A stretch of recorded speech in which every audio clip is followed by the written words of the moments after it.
Voici 5 paris de nos reporters vélo pour le Tour de France. Moi je vais faire un pari un peu fou, c'est Pogačar vainqueur du maillot vert. Pourquoi? Cette année il y a plusieurs étapes de puncher à 50 points, c'est-à-dire le même nombre de points qu'on donne sur les étapes de plaine pour les sprints massifs. Il y a Boulogne-sur-Mer, la deuxième étape, il y a la quatrième étape à Rouen, Mur de Bretagne qui est une étape très punchy qui convient très bien à Pogačar. Les Champs-Élysées évidemment, il y en a plusieurs comme ça. Le Slovène est un ogre, il n'est jamais rassasié donc il peut enquiller 5, 6, 7 étapes avec la forme qu'on lui connaît actuellement. En tout cas ce serait assez fou. Alors moi mon prono il concerne un autre maillot distinctif, c'est le maillot à pois. Je vois complètement le français Lenny Martinez aller chercher ce maillot à pois. C'est un grimpeur, il va donc aller chercher des étapes en montagne, il va commencer à prendre des points, il va se prendre au jeu, il va se rappeler que son grand-père Mariano Martinez l'a gagné en 1978. Alors moi je suis pas forcément d'accord parce que Lenny Martinez je le vois plutôt en chasseur d'étapes. Si on parle du maillot à pois, ça veut dire que c'est un coureur qui va aller dans toutes les échappées. Je pense plutôt que Lenny Martinez il va plutôt cibler ses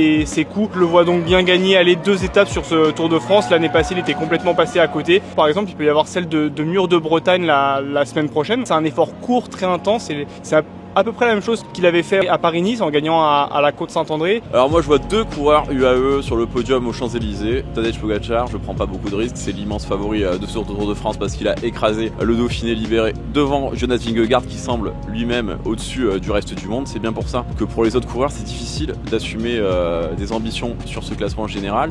Et d'ailleurs celui que je vois le mieux placé, c'est un coéquipier de Tadej Pogačar, c'est Joao Almeida. Il a gagné le Tour de Romandie, il a gagné le Tour de Suisse. Alors bien sûr il arrive sur le Tour avant tout pour soutenir son coéquipier, mais son travail ne peut pas l'empêcher d'accéder à des ambitions personnelles, même sans le vouloir vraiment, et il pourrait se retrouver naturellement 3e devant Remco Evenepoel qui l'était l'année dernière alors que Joao Almeida était 4e. Mais cette année on voit toujours que Remco a des limites en haute montagne et la 3e semaine elle est pas pauvre en haute montagne et ça pourrait sourire aux Portugais. Je suis assez d'accord aussi sur le profil de Joao Almeida qui va vraiment être un équipier de luxe pour moi aujourd'hui. Il est au-dessus d'un Remco Evenepoel qu'on cite régulièrement pour le podium. Donc je vois tout à fait l'équipe UAE Emirates placer deux coureurs sur le podium, donc la première place avec Pogačar et probablement Almeida qui va pouvoir jouer lui aussi le podium. Et puis si j'ai un petit coup de cœur, ça serait pour Julien Alaphilippe. Il vient de changer d'équipe, il a déjà gagné 6 étapes sur le Tour de France, mais la dernière fois c'était quand même en 2021. Mais il a prouvé récemment qu'il était encore capable de gagner des étapes sur des grands tours puisqu'il en a gagné une sur le Tour d'Italie l'an passé. Donc je le vois bien